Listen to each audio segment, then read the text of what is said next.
En el siglo XIX existió un evangelista de nombre Brownlow North. Él vivía en Escocia.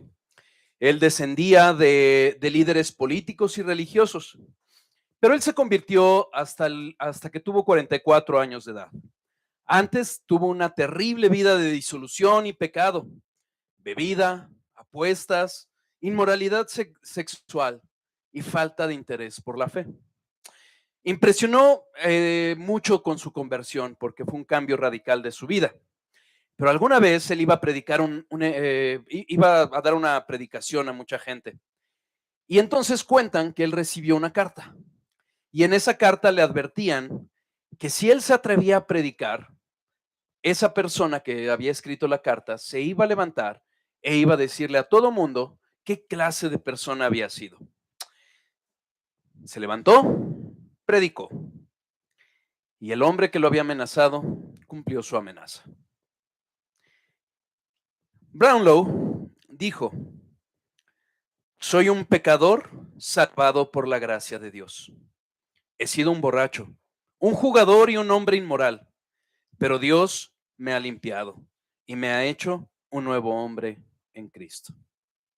Acompáñenme a nuestro texto del día de hoy. Es Lucas 22, capítulo 54.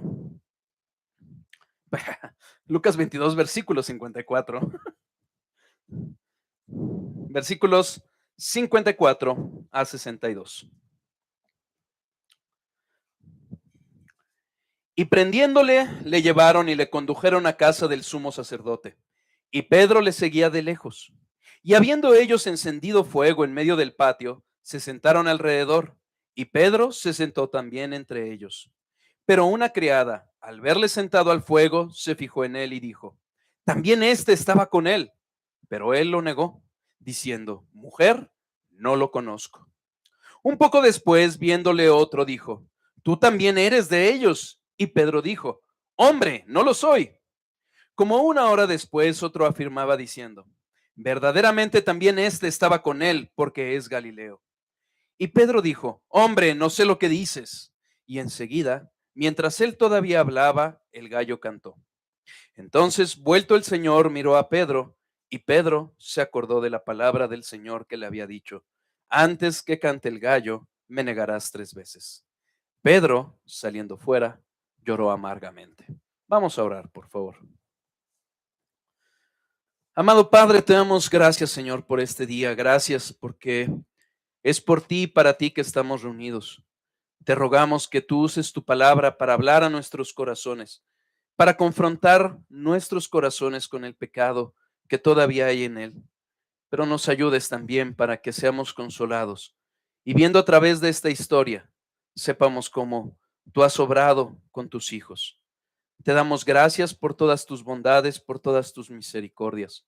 Te rogamos que sea tu Espíritu usando a este pecador para poder hablar de tu palabra, de tu maravillosa palabra, y sea Él también guiándonos a los pies de tu Hijo Jesucristo en arrepentimiento y fe. Te adoramos, te bendecimos y te damos gracias, Señor, en el nombre de nuestro Señor Jesucristo. Amén. El título de este sermón es Crónica de una negación anunciada. Esta narración es muy conocida, no solo entre creyentes, sino aún el mundo llega a ser bastante conocida. Y hay una cuestión que es muchas veces olvidada. Esta parte, esta negación de uno de los más cercanos de Jesús, es parte del sufrimiento de nuestro Señor, es parte de lo que Él vino a padecer. Isaías lo profetizó así: despreciado y desechado entre los hombres. Eso fue algo de lo que sufrió nuestro Señor Jesucristo. Es difícil establecer un orden porque los 4 evangelios nos presentan la historia y es difícil entender en qué orden se fueron desarrollando las cosas. Vemos en las 4 narraciones, vemos diferentes personas que lo acusan, vemos ya sea diferentes respuestas o diferentes formas en que orden en que Pedro va contestando.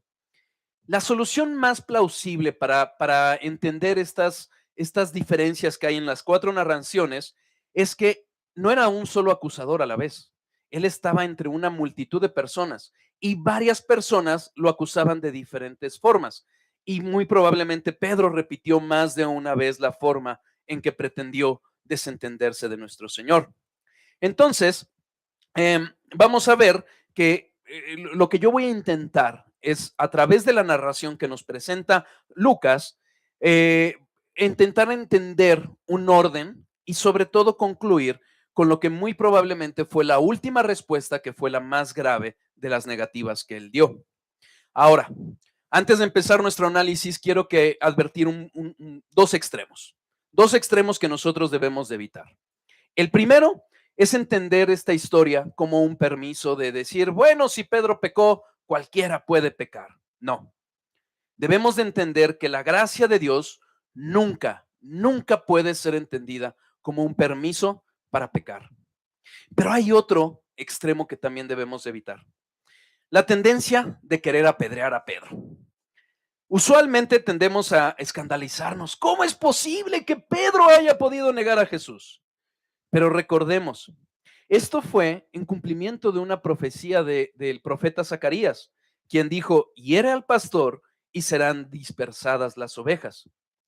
Los discípulos que seguían a Jesús habían huido, todos, con excepción de dos, probablemente Juan y Pedro, que es la que nos narra esta historia.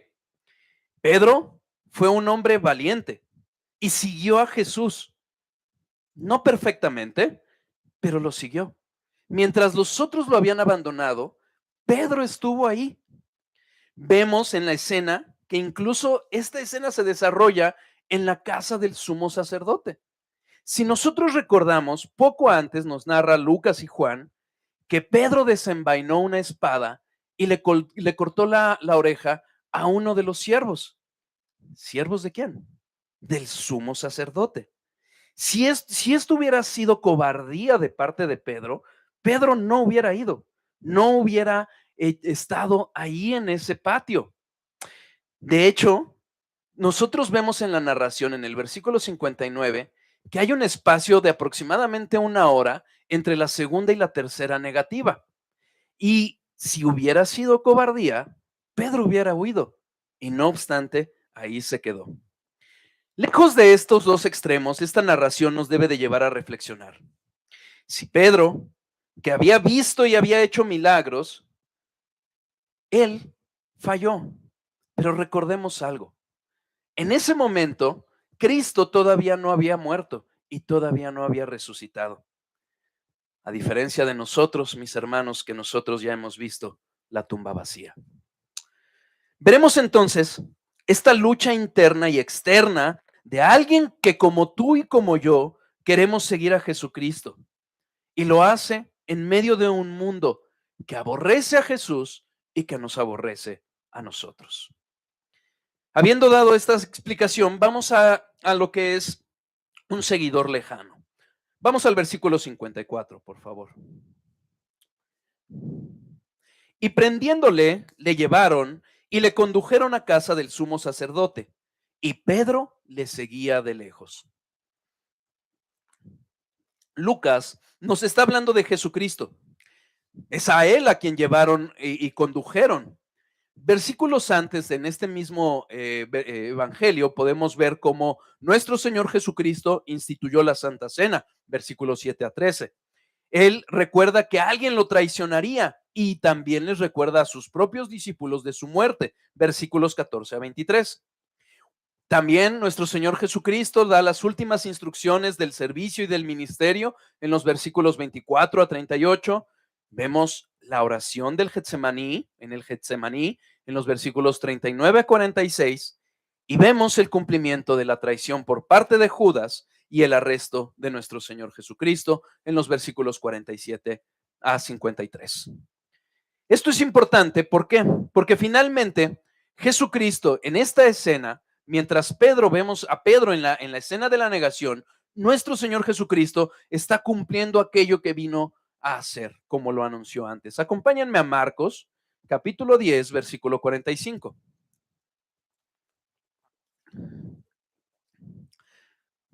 Porque el Hijo del Hombre no vino para ser servido, sino para servir y para dar su vida en rescate por muchos.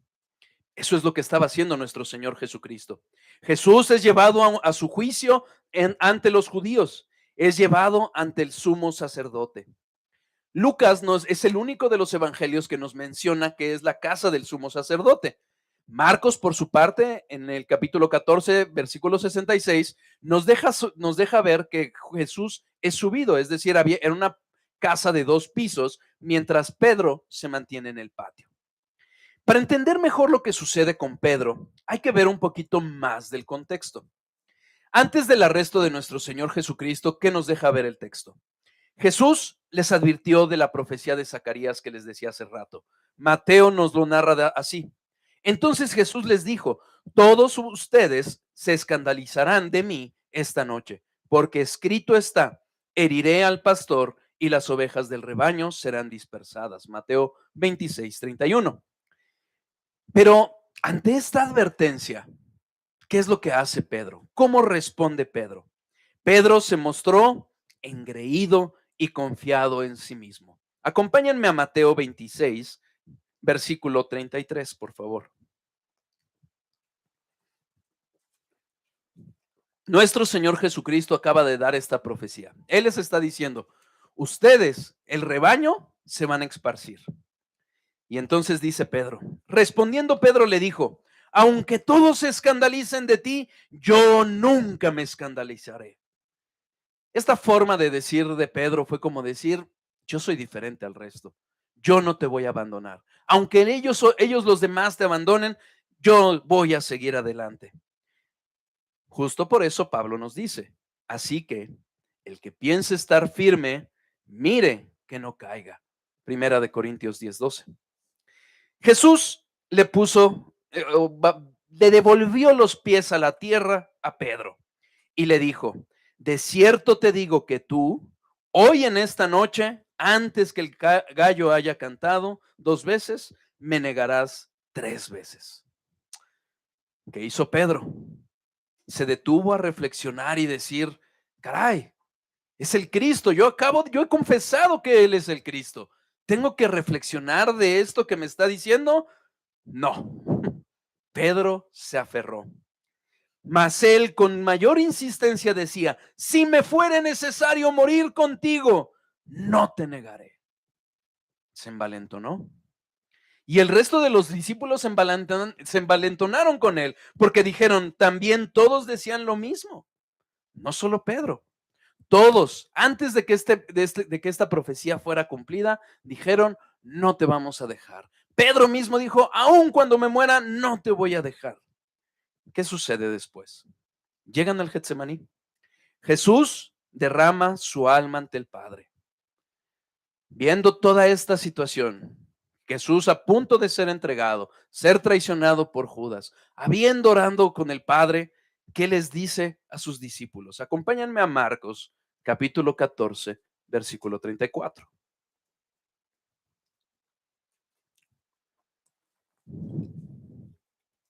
Velad y orad para que no entren en tentación. El espíritu, la verdad, está dispuesto, pero la carne es débil. Nuevamente, vemos las profecías, vemos el envalentonamiento de los discípulos, vemos a Jesús orando. 3 de sus discípulos, entre ellos Pedro, cercanos, orando. ¿Y qué les dice Jesús? Velen y oren. ¿Cuál fue la actitud de los discípulos? ¿Orar? ¿Prepararse? No. Mientras Cristo estaba luchando en oración, Lucas, Marcos y Pedro nos narran que Él los halló durmiendo. Y dijo a Pedro, ¿así que no has podido velar conmigo 1 hora? Mateo 26:40. Pedro, pese a todas las advertencias, pese a haberse envalentonado, él fue pasivo. En donde la lucha debe de ser peleada y ganada, esto es, a los pies de nuestro Señor Jesucristo, él se durmió. ¿Acaso no nos olvidamos nosotros también que estamos en guerra y nos olvidamos también de orar en medio de la pelea? Que Dios se apiade de todos nosotros y nos mantenga peleando en oración. Clamemos como el salmista lo hizo. Sustenta mis pasos en tus caminos para que mis pies no resbalen. El resultado es pronto visto a la luz cuando Jesucristo es arrestado. Pedro, nuevamente envalentonado y usando medios carnales, ¿qué es lo que hace? Juan nos narra lo siguiente. Entonces Simón Pedro, que tenía una espada, la desenvainó e hirió al siervo del sumo sacerdote y le cortó la oreja derecha. Y el siervo se llamaba Malco. Juan 18:10. Eso pudo haber sido desastroso para los discípulos, porque los guardias pudieron haber atacado y acabado con todos los discípulos.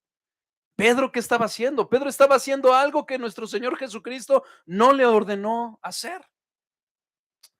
¿Acaso nosotros no caemos en el mismo error cuando en lugar de ir a los medios de gracia inventamos medidas meramente humanas? Por eso Pablo dice, tales como no manejes, no gustes, ni aun toques, de conformidad a mandamientos y doctrinas de hombres. Pedro se está pareciendo mucho a nosotros. Como en lugar de hacer lo que Dios nos ha mandado, orar, estudiar la palabra, buscarle, usamos medios carnales. Desenvainamos una espada hecha por el hombre para pretender ganar luchas que no van a ser ganadas así. A no ser por Jesucristo, esto hubiera sido un desastre. Jesús dijo, basta ya, dejad. Y tocando su oreja, le sanó. Jesús se puso al frente y les mandó que dejaran ir a sus discípulos. Él iba a ser. A diferencia de Pedro, nuestro Señor Jesucristo tenía bien puestos los ojos en la gloria de Dios. Él mismo le dijo a Pedro, la copa que el Padre me ha dado, ¿no la he de beber? Finalmente, en esta escena en donde Cristo es arrestado, los discípulos cumplen la profecía. Huyeron, dejaron al pastor solo. Regresemos a nuestro texto. Versículo 54, lo que leímos. Después de esta escena, después que huyen, Pedro sigue a Jesús. Pero nos dice el texto algo. Él lo siguió de lejos. En realidad no conocemos el corazón de Pedro en este momento, no lo conocemos, qué estaba pasando dentro de él. No sabemos si quizás él quisiera intentar hacer un levantamiento, hacer otra vez algo carnal, o solo ver, o solo estar ahí, no lo sabemos. Pero lo que sí hemos de notar es que él, junto con otro de sus discípulos, que es el discípulo que lo ayudó a entrar al patio, eran los únicos de todos sus discípulos que lo siguieron. Quizás Pedro únicamente estaba tratando de acallar su conciencia, diciendo, le estoy siguiendo, pero de lejos, porque de lejos iba a guardar su integridad, su comodidad, iba a pretender preservar su propia vida. Pero, mis hermanos, el seguir de lejos a nuestro Señor Jesucristo no es más que la antesala de la negación de nuestra fe. La fe, nuestra fe, va a ser probada. Dios probó a Abraham con Isaac, Dios probó a su pueblo en medio del desierto, Dios probó a Marta y a María con la muerte de su hermano Lázaro. Dios prueba nuestra fe. Pedro nos advierte, aunque ahora por un poco de tiempo, si es necesario, tengan que ser afligidos en diversas pruebas, para que sometida a prueba vuestra fe. Nuestra fe va a ser puesta a prueba. Pero ojo, nuestro Señor no está probando nuestra fe para saber qué hay en nuestro corazón. Él ya lo sabe. Él prueba nuestra fe para que seamos nosotros los que aprendamos a saber qué es lo que está dentro de nuestros corazones. Ejemplos de este tipo de pruebas las vemos alrededor de toda la Biblia. Pero si hay ejemplos que nos pueden resultar muy personales, los podemos encontrar en los Salmos. Escuchemos el clamor de un par de salmistas. ¿Hasta cuándo, Jehová, me olvidarás para siempre? ¿Hasta cuándo esconderás tu rostro de mí? Salmo 13:1. Cansado estoy de llamar, mi garganta se ha enronquecido. Han desfallecido mis ojos esperando a mi Dios. Salmo 69:3. Es algo común que encontremos pruebas a lo largo de nuestra vida. Nuevamente, Dios nos prueba. Acompáñenme al Salmo 7, versículo 9, la segunda parte.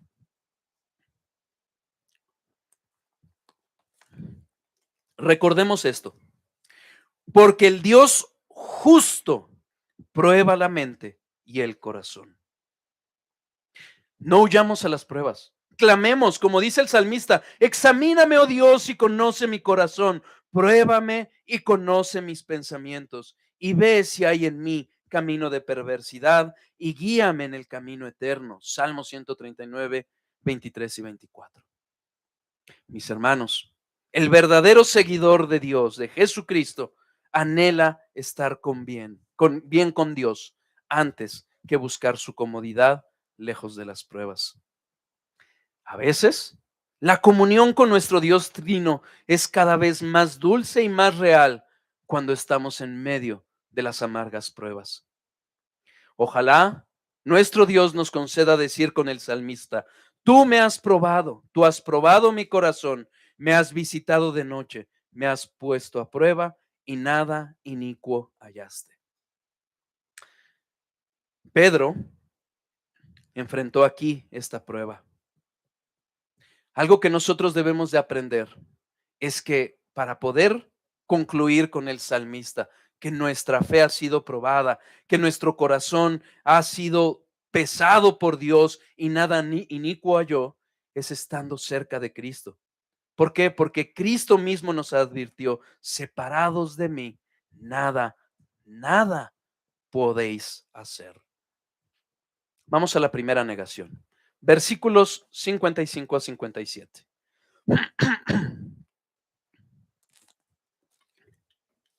Y habiendo ellos encendido fuego en medio del patio, se sentaron alrededor, y Pedro se sentó también entre ellos. Pero una criada, al verle sentado al fuego, se fijó en él y dijo: también éste estaba con él. Pero él lo negó, diciendo: mujer, no lo conozco. Lejos del pastor, los lobos acechan. Lejos de Cristo, ¿qué le pasa a Pedro? No le importó estar en compañía de impíos. Dios constantemente nos advierte: no seguirás a los muchos para hacer el mal. Éxodo 23:2.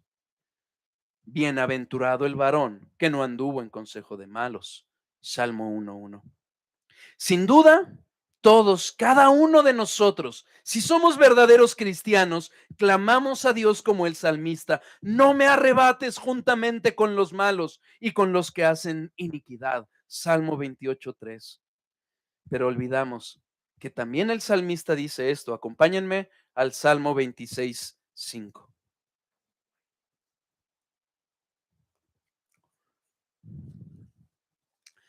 Aborrecí la reunión de los malignos y con los impíos nunca me senté.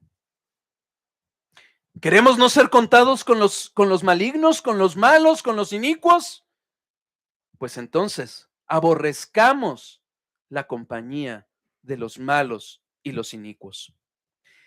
En medio de la compañía de estos impíos, Pedro no solo estaba lejos de Jesús, él estaba en medio de sus enemigos. Más aún, Pedro se hizo pasar como uno de ellos. ¿Acaso no somos nosotros así cuando preferimos a los del mundo en lugar del pueblo de Dios?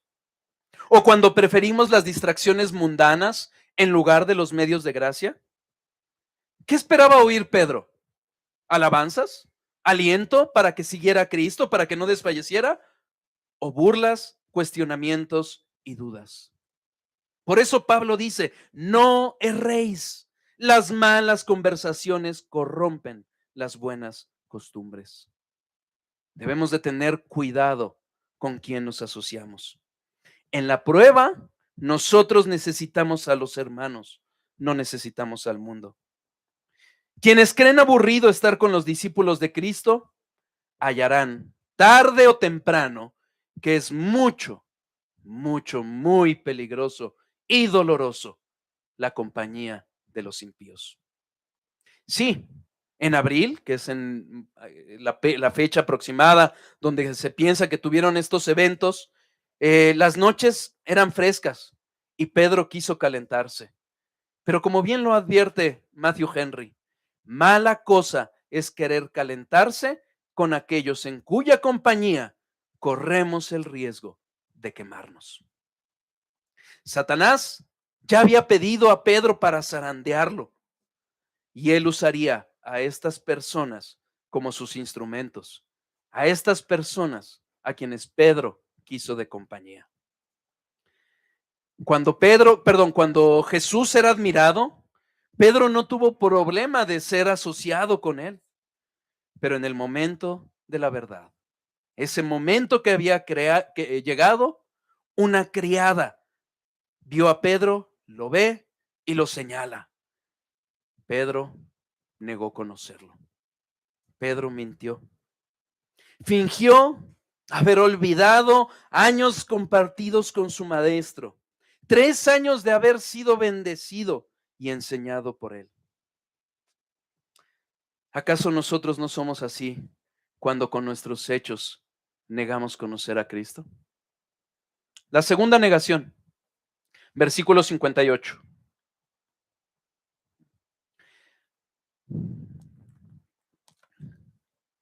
Un poco después, viéndole otro, dijo: tú también eres de ellos. Y Pedro dijo: hombre, no lo soy. Pedro, entre más se esforzaba por desligarse de Jesús, más se delataba. ¿Por qué? Porque en su forma de hablar más se notaba que él era de Galilea. Los galileos tenían una forma particular de hablar. Más hablaba, más se notaba que no era de aquellos con los que se pretendía confundir, sino que pertenecía a aquel que estaba en el juicio. Acompáñenme a Mateo 26, versículo 73, segunda parte. Verdaderamente también tú eres de ellos, porque aún tu manera de hablar te descubre. Aquí no estamos hablando propiamente de pecado, porque no es pecado ser asociado con Cristo, al contrario, es una bendición. Pero Pedro sí mintió. Él negó ser de Jesús. Y irónicamente así pasa con el pecado. Entre más intentamos ocultar un pecado, más nos enredamos en los pecados. Por ejemplo, las mentiras. Cada vez se necesitan más y más mentiras para pretender hacer creer una falsa versión. Eventualmente terminamos enredados en redes y redes de pecado. Pero aquí hay un punto que debemos de ver. Hay algo que destaca el texto. Hay un contraste. Hay un contraste entre el gran amor de Dios contra la depravación del ser humano. Mientras Jesús, en medio del juicio, afirmó su identidad como el Hijo del Hombre para que él pudiera dar su vida, Pedro negó su identidad para pretender conservar su propia vida.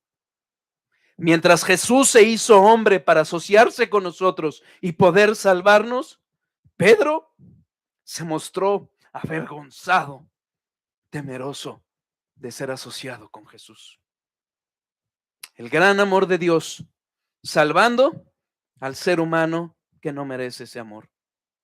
La depravación del hombre es el paño oscuro con el que brilla mejor la gloria y la gracia divinas. Vamos a la tercera negación. La tercera es la vencida. Versículos 59 y 60, primera parte. Como una hora después, otro afirmaba diciendo: verdaderamente también este estaba con él, porque es Galileo. Y Pedro dijo: hombre, no sé lo que dices. Ya vimos que su forma de hablar lo delataba, pero yo pienso que no era solo lo Galileo. No solo era su forma de guturalizar, como dicen algunos comentaristas. Yo creo que lo que sucedía con Pedro es que conforme más pasa el tiempo y más pasamos tiempo con Cristo y con su palabra, más somos moldeados a Él. Pablo dice, acompáñenme a 2 Corintios 3, versículo 18, por favor.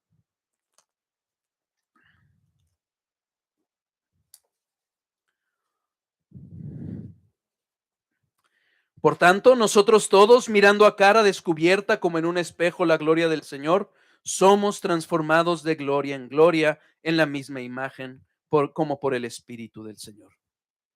Entre más estamos en los medios de gracia, orando, estudiando la palabra, atendiendo las enseñanzas, más y más el Espíritu de Dios nos va formando y conformando a Cristo.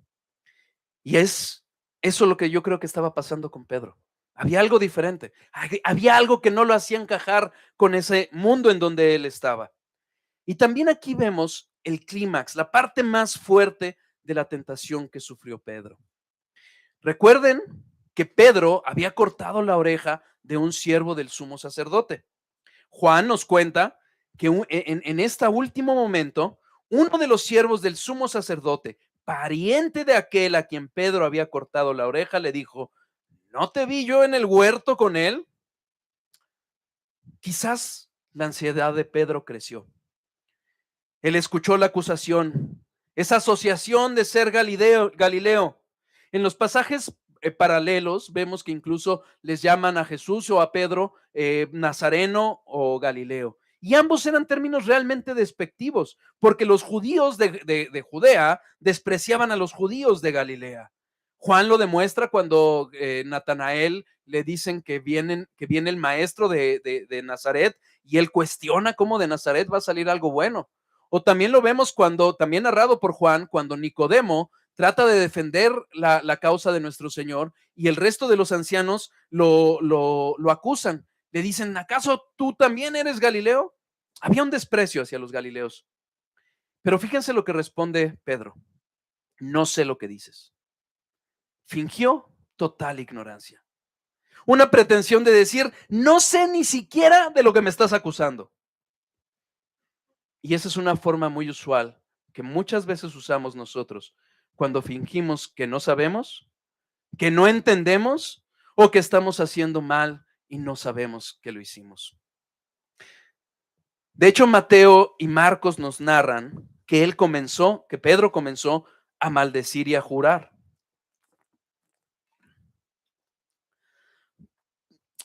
Mostró lo inclinados que estamos. Pedro finalmente muestra lo inclinados que estamos hacia el pecado. Pedro prefirió maldecir, blasfemar. Él pensó: mi forma de hablar me está delatando. Para no ser asociado con Jesús, actuaré como los del mundo, como alguien que no es discípulo de Jesús. ¿Y qué hizo Pedro? Él invocó el nombre de Dios para respaldar su mentira. Anatemizó, declaró maldición sobre sí mismo. Dios me juzgue si lo conozco. Catatemizó, se maldijo si él mentía. Cuando nosotros hablamos, pensamos como el mundo, negamos la obra de Dios en nosotros. Pedro, antes pescador de peces, ahora habiendo sido hecho pescador de hombres, echó todo eso por la borda y volvió a hablar como un viejo lobo de mar. Profecía cumplida, versículos 60 y 61.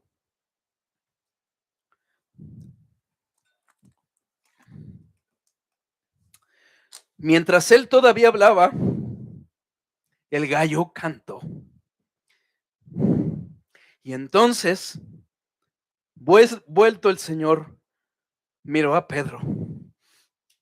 Y Pedro se acordó de las palabras del Señor que antes le había dicho: antes que el gallo cante, me negarás 3 veces. Ya los evangelios nos cuentan de aquellos que por temor a los hombres se pretendían hacer los desentendidos de Jesús. Juan nuevamente nos dice: pero ninguno hablaba abiertamente de él por miedo de los judíos. Con todo esto, aún los gobernantes, muchos creyeron en él, pero a causa de los fariseos no lo confesaban, para no ser expulsados de la sinagoga. Pero aquí, hermanos, no estamos hablando de los judíos en general. Estamos hablando de Pedro, uno de sus 12, de los apóstoles, uno del círculo más cercano. Acompáñenme a Proverbios 29, 25, por favor.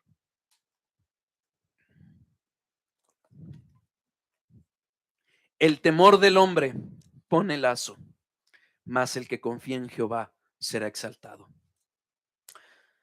De acuerdo con los pasajes paralelos, es probable que ya Jesús no estuviera en la segunda, en el segundo piso de la casa del sumo sacerdote. Él iba del lugar de Ananías camino a Caifás. Puede ser que ya estaba abajo y es el momento en que los ojos de nuestro Señor y Pedro se cruzan. De hecho, en el pasaje paralelo de Marcos nos marca que entre la segunda y la tercera negación ya había cantado una vez el gallo y Pedro no lo acordó. Pero fue después, en la tercera negación, cuando Pedro recordó. Para otros, simplemente había cantado un gallo, pero para Pedro era Dios recordándole su amor. Pedro todavía estaba hablando. Al instante, el gallo canta. Las miradas de Pedro y de Jesús se cruzan. ¿Acaso no nos pasa lo mismo? Cuando pecamos y pensamos que nadie nos ve, que no está viéndonos Dios, no erremos. Dios nos está viendo. Dios a veces ordena este tipo de eventos que pueden parecer tan chocantes para nuestras propias vidas, pero recordemos y analicemos esto. Acompáñenme a Ezequiel capítulo 16, versículos 61 a 63.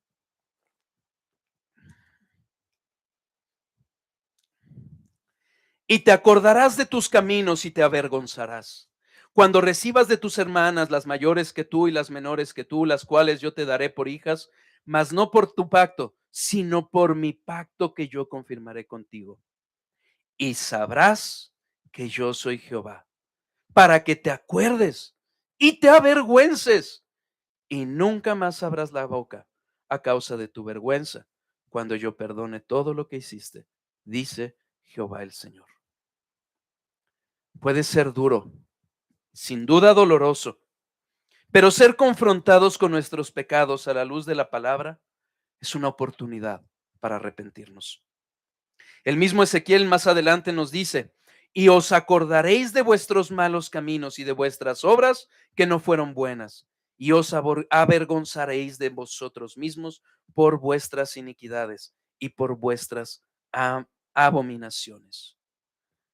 Esta mirada que encontró la mirada de Pedro, este cantar del gallo, hizo volver a Pedro en sí. Pero ojo, esto no fue un logro de Pedro. Cuando Jesús le dijo a Pedro que Satanás lo zarandearía, Jesús también le prometió algo. Acompáñenme a Lucas 22, versículo 32. Pero yo he rogado por ti, que tu fe no falte. Y tú, una vez vuelto, confirma a tus hermanos. Pedro, como tú y como yo, podía fallar, pero Jesús nunca le fallaría a su pueblo. Aún hoy está intercediendo por nosotros. Fue una mirada que no sabemos cómo fue, pero cuando pecamos Él nos ve. Y una mirada puede decir mucho. Quizás Jesús le quiso decir: ¿de verdad no me conoces? Quizás fue un: despierta, Pedro. Quizás fue un decir: yo estoy en control. De hecho, el hecho de que se juntara la tercera negación, el cantar del gallo y el encuentro de sus miradas, nos demuestra cuánto Jesús estaba en control, porque aún la propia naturaleza estaba bajo su control. Jesús no era una víctima indefensa, Él era el Redentor salvando a su pueblo. Nuevamente, vemos el contraste del hombre que falla y Dios que permanece fiel y firme. Mientras nosotros caemos, Él trae a memoria de nosotros que Él nunca nos va a fallar, que Él simplemente no puede fallar. En realidad, quizás fue una mirada que combinó todo ello, una mirada de ternura, una mirada de gracia. Llevó a Pedro al arrepentimiento. Esa mirada, ese cantar, despertó la conciencia de Pedro.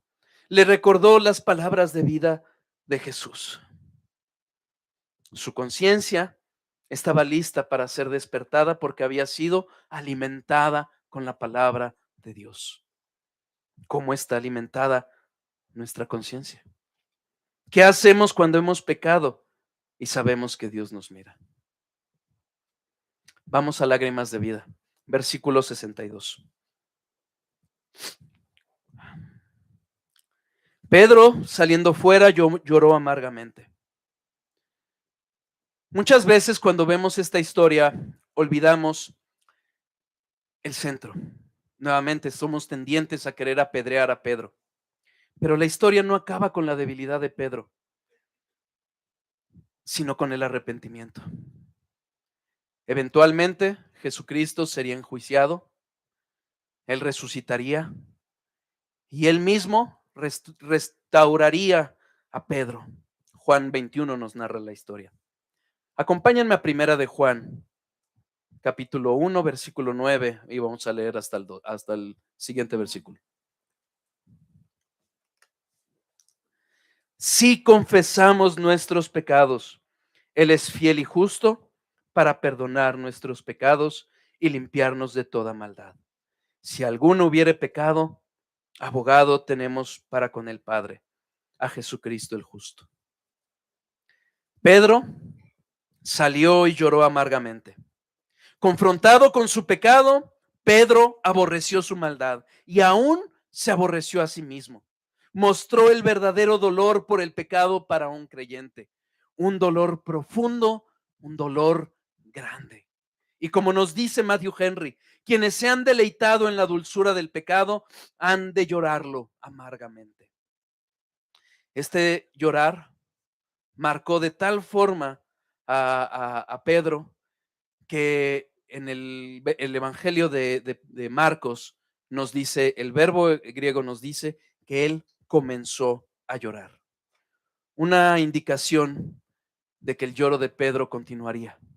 De hecho, la tradición nos dice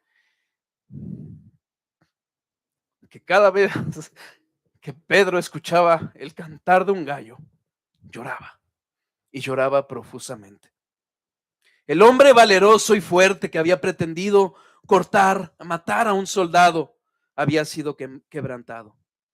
Y fue a llorar en secreto, no a la luz de todos. Él salió a estar a solas con Dios. Y es que no debemos de olvidar, Pedro pecó grandemente. Acompáñenme a Mateo 10:33, por favor. Pedro había negado 3 veces a su Señor delante de los hombres. Y Jesús había advertido esto. Y a cualquiera que me niegue delante de los hombres, yo también le negaré delante de mi Padre que está en los cielos. Pedro incluso se había maldecido a sí mismo para desligarse de Jesús. Pero aún las grandes maldiciones de Balaam no prevalecieron contra su pueblo. Prevaleció la gracia maravillosa de nuestro Dios. Podríamos quizás decir que a diferencia de Judas, Pedro no planeó su pecado, él simplemente cayó. No, no, no. Hermanos, todo pecado tiene por paga la muerte, Romanos 6:23. La diferencia fue la gracia de Dios. Judas nunca conoció a Jesús, nunca conoció el verdadero amor de Dios. ¿Y qué terminó haciendo? Se suicidó. Pedro lloró amargamente, pero él conocía la misericordia de Dios. Conocía a ese Dios misericordioso y fue a sus pies a clamar por perdón. Eventualmente, Pedro mostraría que su arrepentimiento fue verdadero. Él nunca volvería a negar a Jesús. Cuando fue azotado, él se gozó. Dijo, soy digno de ser azotado con mi Señor. Sí, sus palabras él las había usado para desligarse de Jesús, pero más tarde sus palabras lo asociarían con él. Acompáñenme a Hechos 4:13, por favor.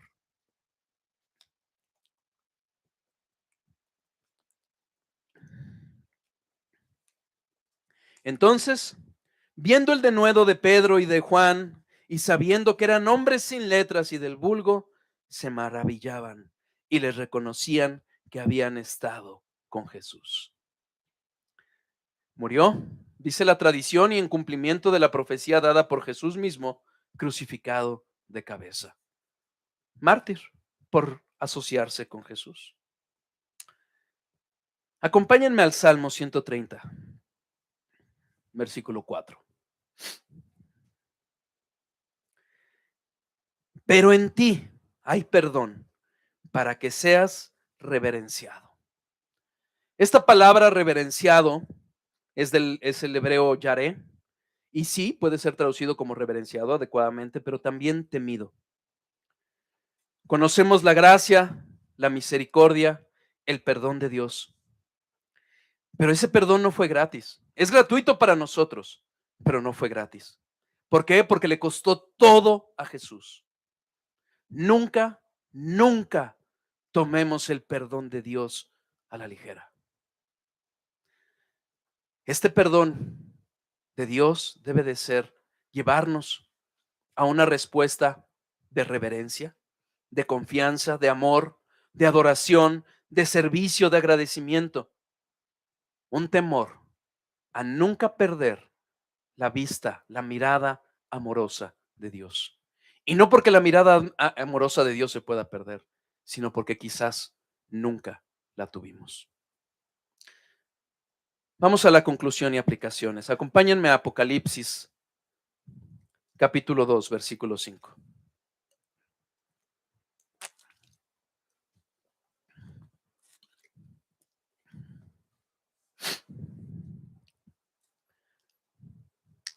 Apocalipsis 2, capítulo 5. Recuerda, por tanto, de dónde has caído y arrepiéntete. Hermano, si has fallado como yo he fallado, recuerda de dónde has caído. Recordemos de dónde hemos caído y arrepintámonos. Ante la prueba nos dice Santiago, por tanto, hermanos, tened paciencia hasta la venida del Señor. Mirad cómo el labrador espera el precioso fruto de la tierra, aguardando con paciencia hasta que reciba la lluvia temprana y tardía. Resistamos firmes, dice Pedro, resistid firmes en la fe, sabiendo que los mismos padecimientos se van cumpliendo en vuestros hermanos. La prueba que va a venir sobre nuestra fe, no sé cuántas veces, para ver si es nuestra fe auténtica o no, va a llegar. Pero esa prueba va a hacer manifiesto esa verdad.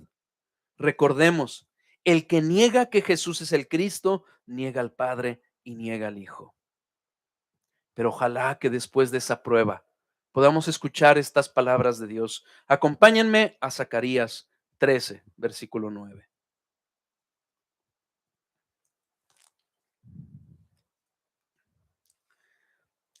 Los probaré como se prueba el oro. Él invocará mi nombre y yo le oiré y diré, pueblo mío. Y él dirá, Jehová es mi Dios. Ojalá que después de la prueba salgamos avantes. ¿Recuerdan que les mencioné que esta historia de la negación de Pedro está narrada por los 4 evangelios? Este hecho nos hace advertir el peligro que está en que confiemos en nosotros mismos, en que confiemos en medios carnales, y nos llama a que nos humillemos ante Dios, a que descansemos, a que confiemos, a que nos apoyemos completamente en Dios. Nuevamente, no es un evento para que nos dé permiso de ir a pecar. No, no, no. Es un evento que nos debe desanimar, animar. Nos debe de animar nuestros corazones. Evidentemente, entre estos 4 evangelios está el evangelio de Marcos. Por muchos, no tenemos el tiempo de analizarlo, pero por muchos es entendido que es el mismo evangelio de Pedro. por la cercanía que Marcos tuvo con Pedro, por el tiempo que estuvieron juntos, por su lenguaje y demás. Y la tradición, además, históricamente es reconocido así. Pedro, al contarnos esta historia, es como si nos estuviera diciendo, sí, yo fallé, pero el Señor nunca, nunca me soltó. Esta asociación de Marcos y Pedro es importante para ello, porque Marcos falló. Marcos abandonó a Pedro, a Pablo y a Bernabé, y provocó una pelea entre Pablo y Bernabé. Cualquiera hubiera pensado, uy, ese ya se perdió. Pero Pedro lo ayudó a restaurarlo. Y eventualmente Marcos sería usado para escribir parte de la Biblia. Porque Pedro sabía lo que es fallar. Y sabía que en Cristo hay oportunidad de regresar, de arrepentirnos y de que seamos llamados hijos, como Pedro le llamó a Marcos, mi hijo.